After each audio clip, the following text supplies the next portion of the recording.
Bueno chicos, hoy vamos a ver eh, un punto que lo venimos posponiendo, pero solo era para ganar tiempo y darle más contenido, así la práctica podía avanzar, porque este tema planificación está casi al principio del capítulo, pero como no tiene ejercicios, porque nosotros, la única manera de poder ver el planificador sería agarrar el código fuente del kernel y buscarlo y analizarlo, pero bueno, eso puede ser un poquito álgido. Eh, Así que hoy vamos a hablar justamente de ese tema, el schedule o el planificador del sistema operativo. ¿Está? Eh, Bien. Esperen que termino de admitir más gente. Ahí está. Bien, entonces les decía que vamos a hablar del planificador.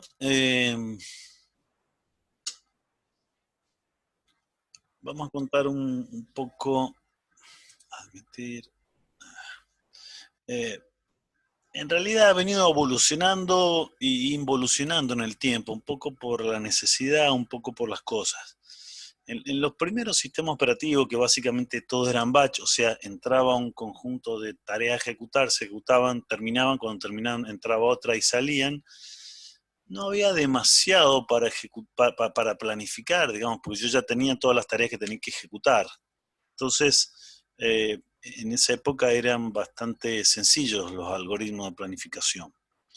Eh, Más adelante, cuando en el advenimiento de computadoras de tiempo compartido o de multiprocesamiento, bueno, ahí tuvieron que mejorar este software. Acuérdense que el planificador es un pedacito es un programa que se ejecuta a nivel privilegiado, pero es un programa, ¿sí? Entonces, bueno, cuando surgieron las computadoras de tiempo compartido, de multiprocesamiento, eh, tuvieron que ajustarlo, hacerlo más optimizados estos algoritmos como para ser más equitativos en el reparto del hardware en función de los usuarios. Eh, Más adelante, cuando vinieron las PCs eh, y los sistemas operativos monousuario, monotarea, otra vez, los sistemas de planificación fueron muy sencillos porque no había mucho que hacer. Tenía un solo usuario que ejecutaba una sola tarea por vez, entonces era bastante sencilla. Bueno, más adelante, con servidores de red, arquitectura cliente y servidor, todo eso, eh, otra vez se volvieron o volvió a ser necesario que los planificadores o ese algoritmo fuera optimizado para este tipo de tareas. Entonces, eh, ha tenido varios vaivenes en el tiempo, un poco en función de qué es lo que necesita. Si yo les pregunto, de todos los algoritmos que hoy vamos a ver, ¿cuál es el mejor? ¿Quién me podría dar una respuesta de eso? Y Depende para qué depende lo que podamos vaya. usar, Depende de la profe. utilización. Totalmente, depende y depende. Es más, para un mismo tipo de uso, va a depender de, qué sé yo, puntualmente qué tareas tenga en ese momento. Así que bueno, como verán, no hay uno mejor porque no existe, digamos, uno que contemple todo. Entonces, bueno, como les decía, en función del tiempo han ido adaptándose a lo que se necesitaba. Pero el objetivo de esto siempre es, eh, yo tengo varias tareas, llamémosle la abstracción de procesos, que están a la espera de usar CPU. Y con suerte tengo una CPU que tenga un par de núcleos, pero si tuviera uno solo, bueno, va a haber una que va a tener la suerte de ejecutarse. ¿Sí? Eh, ¿Cuándo se ejecuta esta rutina, el planificador? Bueno, ahí el libro cita 4 momentos claves en los que se ejecuta. Imagino que ustedes lo vieron eso. ¿Están de acuerdo en esos 4 momentos o tienen alguna duda? Que es cuando se crea, cuando se termina, cuando un proceso se bloquea y cuándo llega una interrupción de un periférico. Profe, en el cuestionario había también una opción que a mí me hizo dudar al menos, que decía Esa era la idea. cuando termina el quantum, ¿no se Bien. ejecutaría también? Sí. Yo opino que sí, siempre y cuando sea expropiativo, pero sí. Sí, y a mí una pregunta del cuestionario también me generó una duda, es que Esa era la idea, también chicos, que estaba, cuestionen cosas. A ver, dale. sí, que la había redactado tramposa, profe. ¿Puede ser? ¿Se ejecuta el planificador Sí. después de que un proceso hace una llamada a sistema o cuando un proceso hace una llamada a sistema? Para mí es después de que hace la llamada a sistema. Bien. ¿No es ambas? En realidad, si vamos a hilar finito, cuando es una llamada a sistema, lo que hace un cambio de contexto y ejecuta una rutina del sistema operativo que es, por ejemplo, programar el controlador del driver del disco.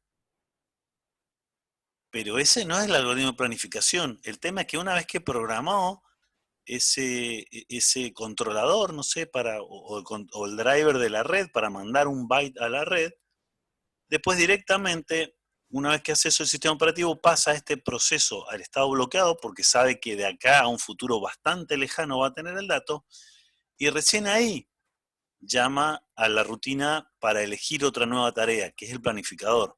Entonces, en realidad, el libro van a leer, por eso lo volví a poner acá, el libro dice cuando el proceso hace una llamada a sistema. En realidad sería una vez que ya hizo la llamada y se bloqueó. ¿Se entiende?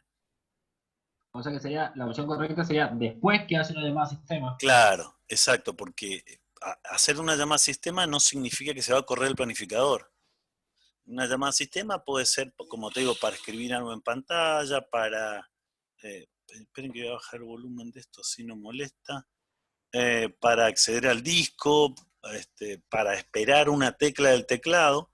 Yo necesito de alguna manera, cuando hace esa syscall, programa algún periférico. O sea, lo que hago es, dependiendo el driver que tenga, le mando, no sé, a tal registro, tal valor, a tal otros valores, y chao, y sale. Después lo único que tengo que hacer es, nada, hacer otras cosas, porque me voy a enterar cuando me llegue una interrupción que ya el pedido se realizó. Por lo tanto, en realidad, cuando hago la llamada al sistema, no llamo al planificador. Lo llamo una vez que dije, bueno, ya terminé de programar la llamada al sistema, le pongo en la tabla, en el PCB, el estado de la tarea o del proceso o del hilo, le pongo bloqueado y digo, bueno, ¿y ahora qué hago? Ah, listo, sí, ahora sí voy a llamar al planificador. Profe, Sí. mire, yo en las opciones junto al cuestionario marqué las dos opciones que hablaban de la SICAL, porque, o sea, en el libro lo que encontré era que una decía de las necesidades era cuando un proceso se bloquea por esperar una operación de entrada y salida, que ese sería el de después de realizar una Claro, claro. operación de entrada y salida. Y la otra opción, el que había en el libro, decía cuando ocurre una interrupción de entrada y salida, pero esa es una interrupción externa, ¿no es cierto? Pero es que una llamada al mismo proceso. cuando ocurre una interrupción externa, no se ejecuta O el sea, planificador, se ejecuta la rutina que atiende esa interrupción. sí, sí. Te ubicás, o sea, va a decir, ah, listo, le llegó este dato, entonces lee el dato y se lo pone en el buffer del proceso, que estaba esperando leer algo. El tema es que cuando se correría el planificador es recién, si te llega una interrupción y tu manejador de interrupciones se da cuenta que, por ejemplo, se te acabó el quantum, entonces dice, bueno, listo, este proceso le cambia el estado, pongo bloqueado y ahora sí voy a correr el planificador porque significa que estaba corriendo el tiempo que yo decidí darle y si se le acaba significa que seguía corriendo, entonces me llega una interrupción del timer que expiró, que se puso a cero, entonces bueno, ahí lo que hago es correr el planificador para darle posibilidad que se ejecute alguno de los que están listos. Por Sí, o eso... sea, en realidad entonces no, o sea, no se ejecuta el planificador, sino que se recibe, o sea, había un proceso, a ver si lo estoy entendiendo mal, había un proceso que estaba esperando una entrada, o sea, una operación de entrada y salida. Sí, pueden Estaba ser varios, bloqueado. sí, pueden ser varios que están Bueno, esperando entrada-salida, todos los que están se, bloqueados. se desbloquea porque recibe lo que estaba necesitando, pero en realidad no le afecta al planificador, sino que una vez que se termine el proceso que se está ejecutando por el quantum, o porque terminó, o porque se bloqueó, el planificador ahí va a elegir alguno de los que tiene Claro, o listos. sea, sí, lo más coherente es eso. Vos acordate que además no hay ninguna...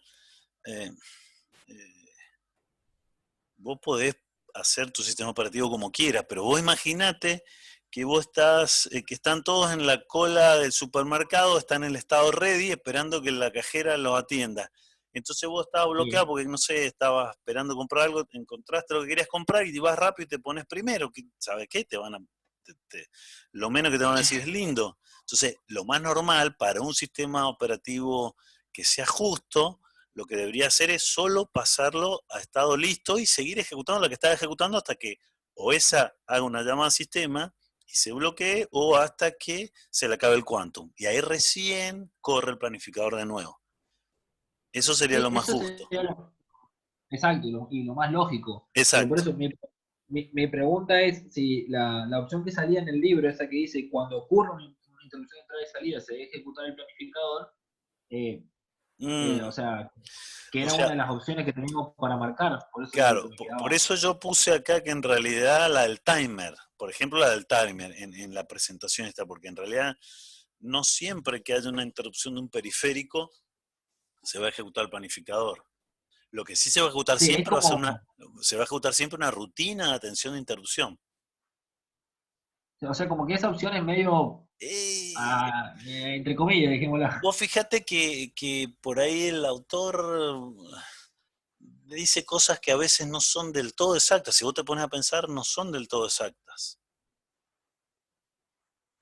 Sí, está bien. Y hay otro tema también, chicos, que me puse a ver a propósito. Me puse a leer en castellano el libro. Por Dios, es horrible. Esto no debería grabar, pero es horrible la traducción. Hay cosas que no se entienden. Yo lo leí el otro día, pero me iba a la versión en inglés, por más que no les guste y se enojen, y no dice ni algo parecido. Entonces por ahí hay partes que probablemente no entiendan. Yo no entendí cuando lo leí el otro día en castellano. Por Yo ahí lo el estoy que lo leyendo, yo lo leo tradujo en no castellano. entendió muy bien el tema Es que sí, del sistema. por ahí no es, no es alguien que, o sea, sabe inglés técnico, castellano, inglés técnico, ponele, pero por ahí no maneja los conceptos. Entonces, puntualmente leí un par de cosas porque lo leí en castellano y ¿qué quiere decir esto? Volví a la versión que siempre uso en inglés y dije, no. Y así me pasó con 2 o 3 párrafos de esta parte nomás, que se me ocurrió leerlo en castellano. O sea, esto va entre paréntesis, no tiene nada que ver con la clase, pero se los cuento, que a veces van a encontrar, Profe, sí. disculpe que lo interrumpa, No, no, dale. una sugerencia en realidad Sí, que me di cuenta hoy cuando estaba haciendo el cuestionario. Yo, por ejemplo, leo todo el libro en inglés, queda bien, en español porque tengo el PDF del Tannenbaum en español.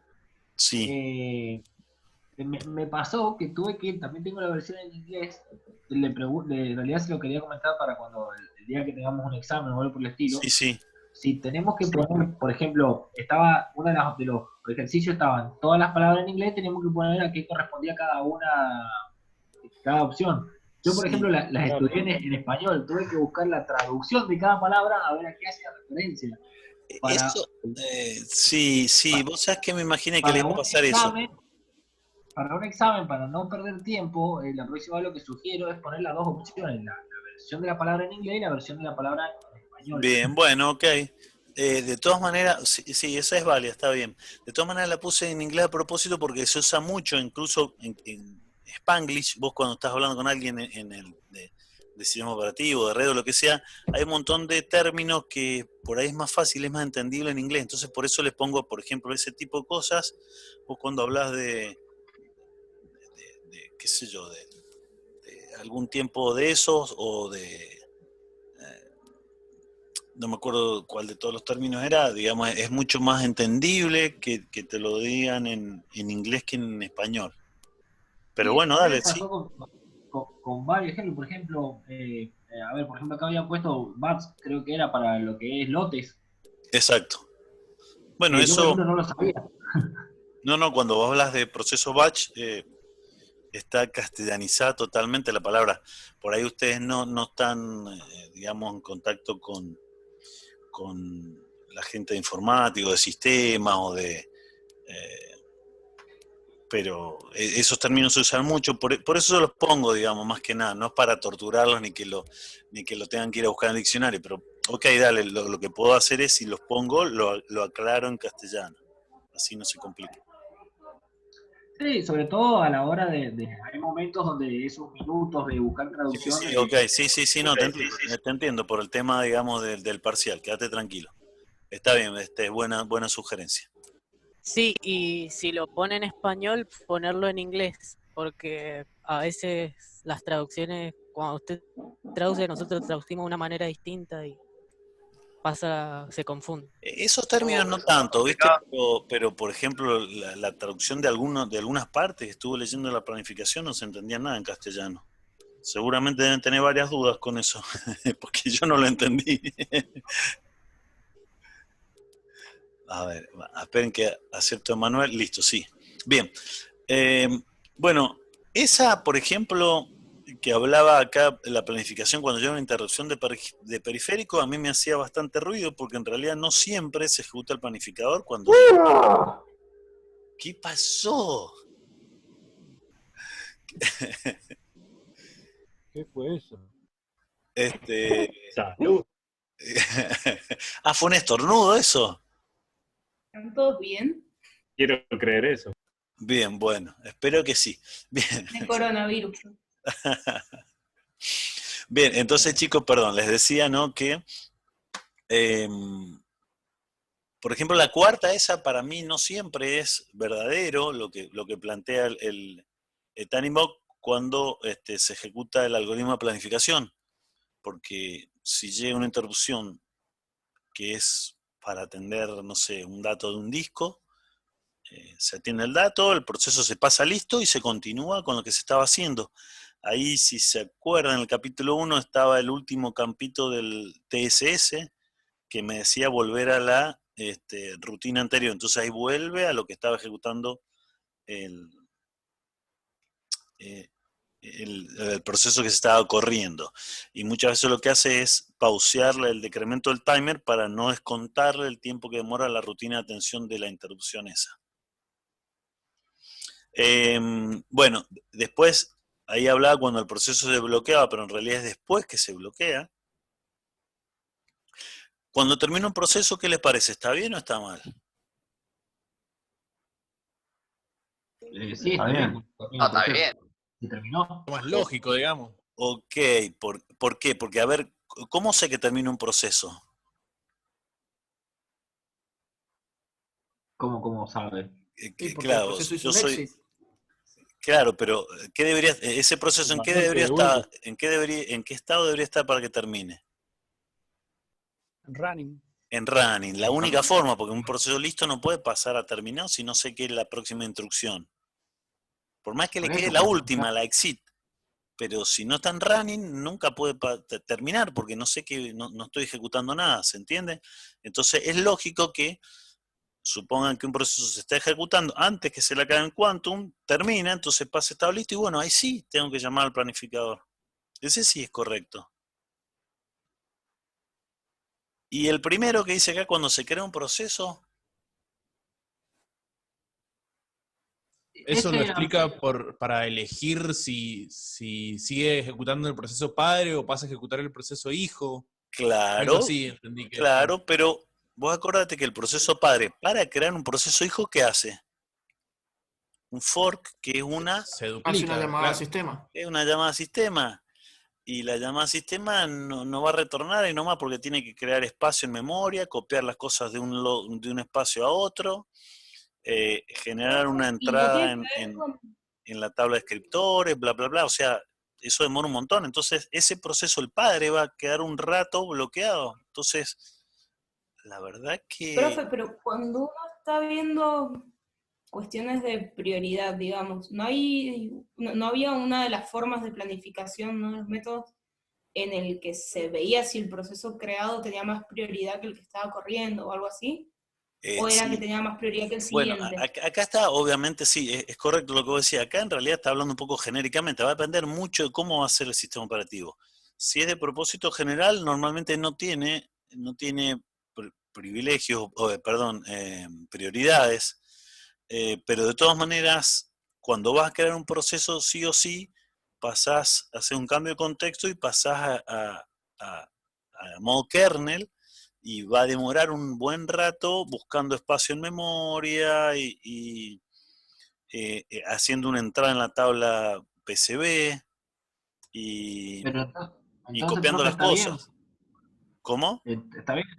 Entonces está bien cuando se crea un proceso, porque el que se está ejecutando se bloquea y por tanto el planificador puede asignar el tiempo de CPU a otro proceso. Sí, pero no es porque eso está bien, pero en realidad no es porque elige, ahí decía, elige a ver si sigue el padre o sigue el hijo. No, en Ah, no, eso realidad, está mal. claro, o sea, a ver, está mal, habría que tomarlo entre comillas, va a depender puntualmente del sistema operativo, pero no es lógico que si un proceso se bloquea para crear un hijo, después, en vez de elegir otro, siga corriendo ese, porque sé que va a demorar bastante ese, entonces no lo puedo, lo tengo que esperar. O sea, Entonces, la explicación en realidad sería, cuando un proceso crea un hijo, se bloquea, entonces se ejecuta el planificador para aprovechar ese tiempo, sí, digamos. o sea, y entendiendo eso, en realidad se darían cuenta que el primer caso, estamos hablando de que sería lo mismo que el tercer caso. Porque acá Sí, hizo entrada-salida, bueno, el otro en realidad también entrada-salida porque va, bueno, no, va a la memoria, pero normalmente es bloqueante, o sea, la llamada fork es bloqueante hasta que no crea el hijo, no vuelve. Así que prácticamente estas dos serían lo mismo. ¿Se entiende, chicos? O sea, Perfecto, profe. por ahí, digamos, no es muy, me parece que no es muy cuidadoso en algunos detalles. ¿Se acuerdan? En la clase pasada también hablábamos de algún tema con la sincronización. No, no, perdón, eso no, porque eso lo vimos del otro libro. En la anterior hablábamos de hilos, creo que habían algunos detallitos bastante puntuales. Pero en principio, profe. sí. Y ahí en la última opción que dice, cuando llega una interrupción de un periférico, sería lo mismo, se ejecuta una rutina en realidad. Claro, por eso yo puse en realidad, si llega el timer, le creo. Sí, pero solo ese. Claro, solo ese sería. Y en realidad, bueno, se ejecuta la rutina del timer, pero el timer sería, la rutina sería detecta, el timer, listo, directamente lo pasa bloqueado y llama al planificador. O sea, sí, sí, sí, tal cual. Solo para eso, el resto no, haría otra cosa. O sea, programaría el periférico y después, cuando ya terminó de hacer todo lo que tenía que hacer, digamos, de alguna manera de implementar la llamada al sistema, ahí dice, bueno, no tengo más que hacer, porque ahora tengo que esperar que venga una interrupción. Bueno, ahí recién lanza el planificador, el sistema operativo. Que básicamente es una rutina que dice, ti, suerte para ti, vos, corres vos, listo. ¿Sí? Elige entre los que hay y dependiendo el algoritmo que lo vamos a ver hoy, es como elige. Acuérdense otra cosa, si es un algoritmo muy complejo y tengo un sistema que es expropiativo, qué sé yo, cada un quantum de tiempo se va a correr este algoritmo, el planificador. Y si es muy complejo, si yo corro rutina del sistema operativo, dejo de correr tareas del usuario. Entonces, cuanto más tareas corro del sistema operativo, menos del usuario. Entonces, es un trade-off, digamos, de la planificación en elegir algo bueno, pero que sea muy rápido también, porque se No ejecuta tiene que muchas ser veces tan por segundo. expropiativo. ¿Cómo, perdón? No tiene que ser tan expropiativo, digamos. Bueno, eso ya va a depender eso va a depender del sistema operativo. Hoy en día la mayoría son expropiativos, pero o ya sea porque vos haces una llamada a sistema o porque se te acaba el quantum, ahí se correría el planificador. Entonces, si vos decís, bueno, no sé, tengo un timer cada 100 milisegundos o cada 50 milisegundos, está ejecutando un montón de veces, como mínimo por minuto, por segundo, el planificador. Entonces, Si demora un montón de ciclos, bueno, todos esos ciclos estás usándolos para algo que a tu programa no le interesa. ¿Está? Claro, sí. Sí, Rodolfo. Yo tenía una duda, profe, porque en una parte del libro, eso me pasa por leerlo en español, me parece. Dice que aumenta el rendimiento o sea, al eliminar la apropiación, aumenta el rendimiento, me dice. Al eliminar la apropiación. Claro, lo no apropiativo, digamos. Digamos, usar no apropiativo hace rendir más a la CPU. Sí. Página 155, yo tengo la misma duda. Para el usuario, tal vez, rinde más. Queda bueno, tenés que ver cómo mide el rendimiento. Es cantidad de tareas por unidad de tiempo, cantidad de tareas terminadas, pero para que Quería saber si eso estaba mal, porque me parecía mejor el apropiativo, justamente. en realidad la desventaja del no apropiativo es que vos podés tener una tarea que es muy consumidora de CPU bounded, y lo que va a hacer es, digamos, va a monopolizar de alguna manera el uso de la CPU. Entonces, lo que va a pasar en el tiempo es que si vos tenés una mezcla de tareas, algunas que son muy consumidoras de CPU y otras muy consumidoras de entrada-salida, que se van a ejecutar siempre primero las muy consumidoras de CPU. Entonces, si vos estás viendo cantidad de tareas terminadas por unidad de tiempo, las que usan la CPU, como no hacen entrada-salida, en promedio van a terminar más rápido. Supongo que eso es lo que quiere decir. Pero igual después Yo lo interpreté por como lo acaba de explicar usted recién, que decía que si el planificador era muy complejo, pasar de un proceso al otro llevaba un tiempo más grande. Claro, también, sí. Entonces, si hay mucho salto de proceso en proceso, vamos a tener una pérdida de tiempo en el salto nada más. Entonces yo interpreté que por eso, al ser menos expropiativo, había menos salto y rendía más el tiempo. A esa parte se refiere. También puede ser, sí. Obviamente va a depender cada cuánto vos vas a expropiar, porque suponete que el costo de expropiar, o sea, te demores en hacer todo el cambio de contexto cuando llegue la interrupción, no sé, 10 milisegundos o 20, y resulta que el quantum es de 40, vos la mitad del tiempo estás corriendo rutinas para elegir qué correr después. O sea, tener una CPU, no sé, de 1 GHz, por decir algo, y trabaja a 500 MHz. Tu Pentium 100 de 500 MHz es una tortuga comparado a lo que podría ser. Entonces, ahí está el tema de, digamos, qué tan corto o largo debería ser el periodo. Vos decís, bueno, el quantum lo hago bastante largo, y lo que te puede pasar es que haya una tarea que utilice mucho más la CPU, entonces el usuario, si es interactivo este sistema, el usuario va a ver que su tarea se demora o no tiene el feedback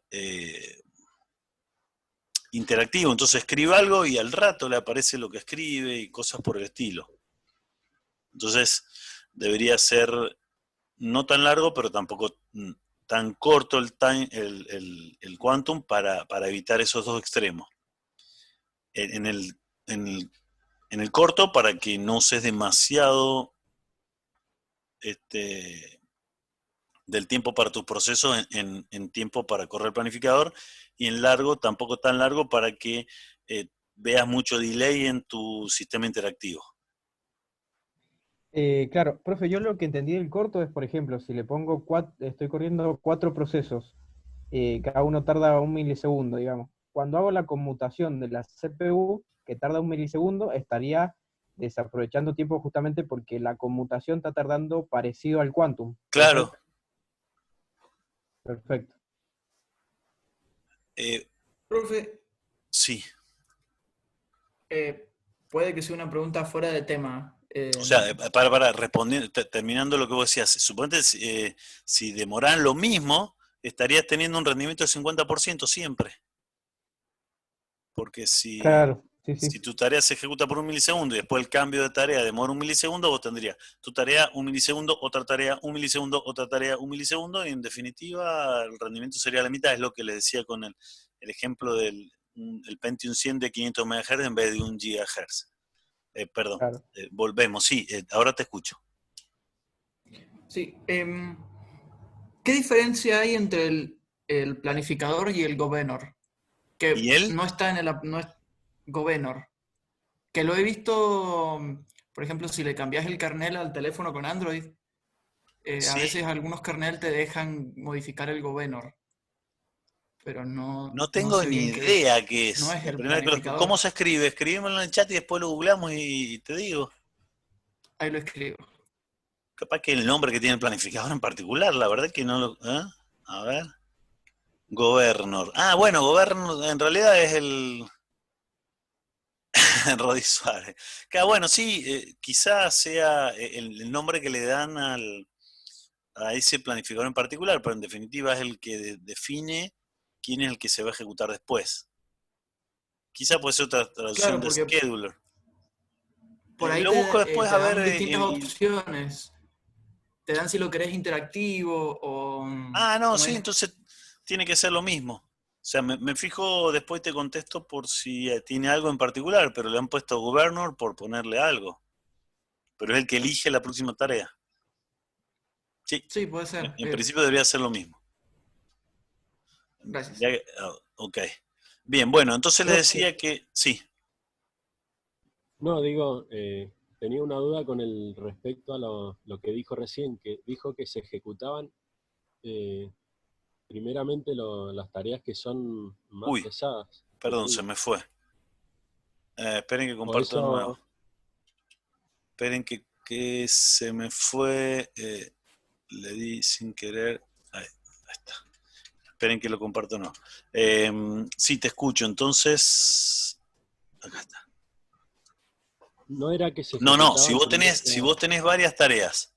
Bueno, es que es un problema en los sistemas no interactivos. Si vos tenés, perdón, no expropiativo.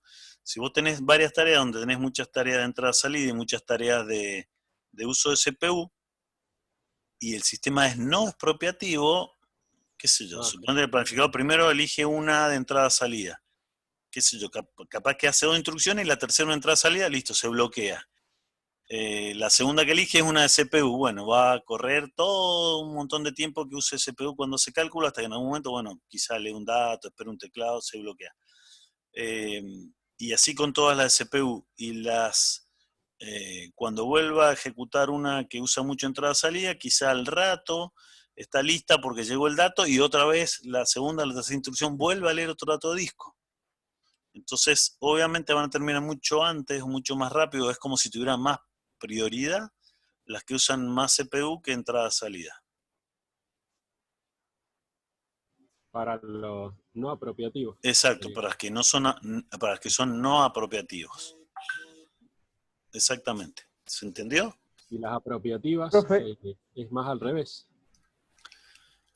En realidad lo que está haciendo es limitando la cantidad que pueden aprovecharse las que usan más CPU, porque igual, cuando vos tenés una entrada-salida, no es que le des todo el quantum de tiempo a ese proceso, sino si a la tercera instrucción es una entrada-salida, bueno, se bloquea y no espero a que se termine el quantum para asignar otra tarea, si no se la doy en ese momento a la CPU. Claro. Pero va a ser un poco más equitativo que de la otra manera. Sí, perdón, ¿me preguntabas? Sí, profe, que en el libro dice que conviene tener tanto el disco ejecutándose como la CPU. O sea, eso aumenta el mayor número de instrucciones que se ejecutan. Yo lo que la pregunta va, si yo tengo una sola CPU, sí. No podría estar tanto ejecutando los procesadores limitados a entrada-salida y los procesos limitados a cálculo, que le dice el libro. Pero si tenés una... Bueno, en realidad si tenés más CPU... Se corta en un minuto. Se corta. Bueno, esperen, vamos a ver qué hora es. Uy. ¿Por qué esto está maximizado? Justamente en ese dibujito el anterior, en ese. Ok, Lo que quería hacer en realidad era salir de modo... Acá está. ¿Dónde está? Bueno, denme en 5 minutos, no sé en qué hora, ya les digo, a ver, quería ver la hora. Y 38, a las 45, ¿les parece? Nos conectamos de nuevo, así grabo esto. Bueno. Bueno. Sí. Ok, listo, chicos.